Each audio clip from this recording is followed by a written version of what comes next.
mi expareja, a la que había sido infiel, regresó embarazada diciendo que ese bebé era mío y me rogó que volviera con ella. Antes que nada, te invito a suscribirte a nuestro canal de YouTube. Mi nombre es Alejandro, tengo 30 años, y trabajo como diseñador gráfico en una empresa mediana. Mi vida siempre fue bastante rutinaria, pero no me quejaba. Después de todo, tenía estabilidad y una red sólida de amigos y familia que me apoyaban. Todo cambió hace 5 años cuando conocí a Sofía. Ella era, en muchos sentidos, mi opuesto. Sofía tenía una energía que iluminaba cualquier lugar al que iba. Era extrovertida, apasionada y extremadamente carismática. Alta, con cabello castaño que caía en suaves ondas y unos ojos oscuros llenos de vida, Sofía parecía tener un magnetismo natural que hacía que todos quisieran estar cerca de ella. Nos conocimos en una pequeña cafetería que yo frecuentaba después del trabajo. Sofía trabajaba allí como barista y nuestras interacciones al principio eran rápidas y casuales, aunque siempre cargadas de una chispa que no podía ignorar. Después de semanas de pequeñas charlas, finalmente reuní el valor para invitarla a salir. Nuestra conexión fue instantánea. En cuestión de meses, nos habíamos enamorado profundamente. Sofía y yo éramos muy diferentes, pero eso parecía funcionar a nuestro favor. Mientras yo era más reservado y metódico, ella era espontánea y siempre estaba buscando algo emocionante que hacer. Me hacía salir de mi zona de confort y vivir experiencias que nunca hubiera intentado por mi cuenta. Decidimos mudarnos juntos después de 1 año de relación. Fue un paso grande, pero ambos lo vimos como algo natural. Vivíamos en un pequeño pero cómodo departamento, en una zona tranquila de la ciudad. Mientras yo trabajaba en la oficina, Sofía empezó a buscar otros empleos que se alinearan con sus pasiones, ya que había dejado la cafetería poco después de conocernos. A pesar de nuestras diferencias, todo parecía marchar bien. Pasábamos las noches viendo películas, cocinando juntos y soñando con un futuro que parecía brillante. Con el tiempo, comenzaron a surgir pequeñas grietas en nuestra relación. Sofía tenía una personalidad que demandaba atención constante, no solo de mí, sino también de las personas a su alrededor. Aunque siempre había admirado su carisma, empecé a notar que esto también traía consigo cierta superficialidad. Yo era un hombre práctico. Mi trabajo, aunque no era apasionante, me daba una estabilidad que valoraba mucho. Sofía, en cambio, parecía siempre estar buscando algo más, como si la vida que llevábamos nunca fuera suficiente para ella. También comenzó a cambiar de empleos con más frecuencia, lo cual inicialmente atribuía a su deseo de encontrar algo que realmente la apasionara. Pero eventualmente, empecé a notar que simplemente no le gustaba comprometerse con nada a largo plazo. El primer indicio de que algo estaba mal ocurrió durante una noche aparentemente normal. Sofía había salido con sus amigas, algo que hacía con frecuencia. No tenía problema con que tuviera su propio espacio, de hecho, lo consideraba saludable para nuestra relación. Sin embargo, esa noche regresó mucho más tarde de lo habitual, lo que fue aún más extraño, parecía molesta de que yo estuviera despierto esperándola. Cuando le pregunté cómo había estado su noche, me dio una respuesta básica y se fue a dormir sin más explicaciones. Esa fue la primera vez que sentí que algo no estaba bien.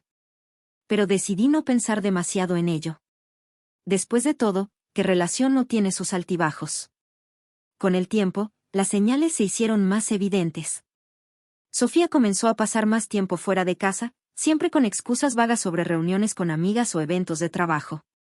También empezó a usar su teléfono más de lo normal, siempre asegurándose de que yo no pudiera ver la pantalla. Recuerdo un día en particular cuando estábamos viendo una película en casa. Su teléfono sonó varias veces seguidas y, aunque trató de disimularlo, pude ver cómo su expresión cambiaba cada vez que revisaba las notificaciones. Cuando le pregunté quién era, simplemente dijo, una amiga del trabajo, nada importante. A pesar de mis dudas, intenté darle el beneficio de la duda. Pero algo dentro de mí me decía que las cosas no estaban bien. La verdad salió a la luz de la manera más dolorosa posible.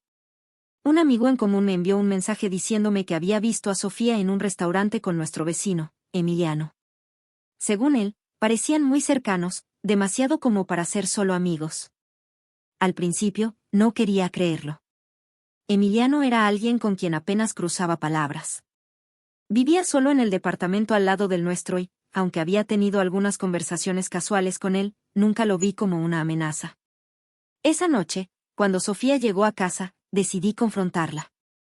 Mi corazón latía con fuerza mientras trataba de mantener la calma. ¿Qué pasa entre tú y Emiliano? Le pregunté directamente. Su reacción fue defensiva al principio, pero después de unos minutos de evasivas, finalmente lo admitió. Sí, estoy viéndolo, dijo con una frialdad que me dejó helado. Sofía no tardó en empacar sus cosas y mudarse con Emiliano. Me dejó con el corazón roto y una sensación de traición que nunca había experimentado antes. Pero lo que más me dolió fue la forma en que trató de justificar su infidelidad, diciendo que nuestra relación había perdido la chispa y que Emiliano le daba algo que yo no podía. Los meses siguientes fueron un infierno para mí. Me refugié en el trabajo y en el apoyo de mis amigos y familia. Poco a poco, comencé a reconstruir mi vida, aunque las cicatrices de esa experiencia tardarían mucho en sanar. Después de que Sofía se fue, mi departamento se sintió vacío, no solo en un sentido físico, sino también emocional. Cada rincón me recordaba algo de ella, desde las tazas en la cocina hasta las películas que habíamos visto juntos. Durante las primeras semanas, me encontraba en una especie de piloto automático cumpliendo con mis responsabilidades laborales, pero sin sentirme realmente presente. Mis amigos y mi familia fueron mi mayor apoyo en esos momentos. Mi hermano menor, en particular, fue un pilar para mí. Venía a visitarme a menudo, asegurándose de que comiera y de que no pasara demasiado tiempo encerrado en mi propio dolor. Esto no te define, Ale. Es solo un capítulo de tu vida, no el final del libro, me decía con frecuencia. Eventualmente, decidí que no podía seguir viviendo en un lugar lleno de recuerdos de alguien que me había traicionado. Empecé a redecorar el departamento. Cambié los muebles de lugar, pinté las paredes de un color diferente y hasta compré nuevas cortinas. Cada pequeño cambio era como un paso hacia adelante, una forma de reclamar mi espacio como mío nuevamente. Aunque la herida seguía siendo reciente, comencé a centrarme en mi trabajo más que nunca. Acepté proyectos adicionales y hasta me inscribí en un curso de diseño avanzado los fines de semana. Quería ocupar mi mente y demostrarme que podía seguir adelante, no solo por despecho, sino porque merecía una vida plena, incluso después de todo lo que había sucedido.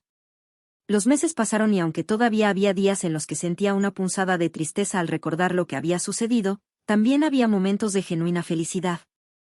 Me sentía más fuerte, más seguro de mí mismo. Un día, mientras caminaba por el parque cerca de mi casa, me encontré con Sofía y Emiliano. Estaban sentados en una banca, conversando, pero lo que más me llamó la atención fue la expresión en el rostro de Sofía. Parecía tensa, casi como si no estuviera realmente feliz. No hice nada para llamar su atención. Simplemente seguí caminando, sintiéndome agradecido de no estar en su vida. Había aceptado que, aunque nuestra relación había sido significativa para mí, su traición era una clara señal de que no era la persona adecuada para mí. Todo parecía estar volviendo a la normalidad cuando, un día, mi teléfono sonó con un número desconocido. Al contestar, escuché una voz que no había esperado volver a oír. Era Sofía. Ale, necesito hablar contigo. Es importante, dijo con un tono de urgencia. Mi primera reacción fue de enojo. ¿Con qué derecho regresaba a mi vida después de lo que había hecho? Pero algo en su voz me hizo aceptar. Nos encontramos en una cafetería cercana, un lugar neutral donde sabía que podría mantener la compostura. Cuando llegó, no podía dejar de notar cómo había cambiado. Su cabello estaba más corto y su rostro reflejaba una mezcla de cansancio y ansiedad. Después de unos minutos de conversación superficial, finalmente soltó la bomba, estaba embarazada. Pero lo peor, es que me decía que ese hijo era mío. Mi mente se quedó en blanco. ¿Cómo podía ser posible? Habían pasado meses desde que se fue y la idea de que el bebé pudiera ser mío parecía absurda. Sin embargo, Sofía insistió, asegurando que las fechas coincidían. Le pedí pruebas, algo tangible que respaldara su afirmación, pero no tenía nada más que su palabra. Mi enojo creció. ¿Cómo esperas que te crea después de todo lo que hiciste? Te fuiste con Emiliano sin mirar atrás y ahora vuelves diciendo que estoy obligado a hacer un bebé que no tenía nada más. Sofía comenzó a llorar, rogándome que le diera una oportunidad. Decía que había cometido un error y que se había dado cuenta de lo mucho que significaba para ella. Después de escuchar las súplicas de Sofía y su insistencia de que el bebé era mío, mi mente quedó en un estado de confusión. Aunque mis instintos me decían que algo no cuadraba, había una pequeña duda que no podía ignorar. Si lo que decía era cierto, tenía una responsabilidad que no podía eludir, pero si estaba mintiendo, no estaba dispuesto a ser manipulado de nuevo. Decidí que no podía hacer nada sin pruebas concluyentes. Sofía aseguró que el bebé nacería en unas semanas, y aunque no confiaba en ella, sabía que la prueba de ADN sería mi única salida. Sin embargo, esos días de espera fueron una prueba de paciencia. Me ocupé lo más que pude en mi trabajo y evité tener contacto directo con Sofía. Sus mensajes insistentes, llenos de súplica y a veces reproches, no ayudaban a calmar mi mente. Cuando finalmente llegó el día en que Sofía dio a luz, recibí un mensaje inesperado de su madre, Marcela. Aunque nunca habíamos tenido una relación particularmente cercana, Marcela parecía genuinamente preocupada por la situación. Me informó que el bebé había nacido y que Sofía había insistido en poner mi nombre en los documentos, algo que me hizo hervir la sangre. Le respondí que no firmaría nada hasta tener los resultados de una prueba de ADN. Marcela parecía entender mi postura y accedió a mediar. Organizó un encuentro en el hospital, donde acordamos que la prueba se realizaría antes de tomar cualquier decisión legal. Ver al bebé por primera vez fue una experiencia extraña. Era un recién nacido hermoso, con mejillas rosadas y ojos que aún no se definían. Por un momento, sentí una conexión inexplicable, pero rápidamente me recordé a mí mismo que debía mantener la calma hasta tener respuestas. Los días posteriores al nacimiento fueron una tormenta de emociones. Sofía continuó enviándome mensajes, primero pidiendo perdón y luego exigiendo que asumiera mi responsabilidad. Mientras tanto, esperaba los resultados de la prueba de ADN con una mezcla de ansiedad y determinación. Cuando finalmente recibí el sobre con los resultados, lo abrí con manos temblorosas.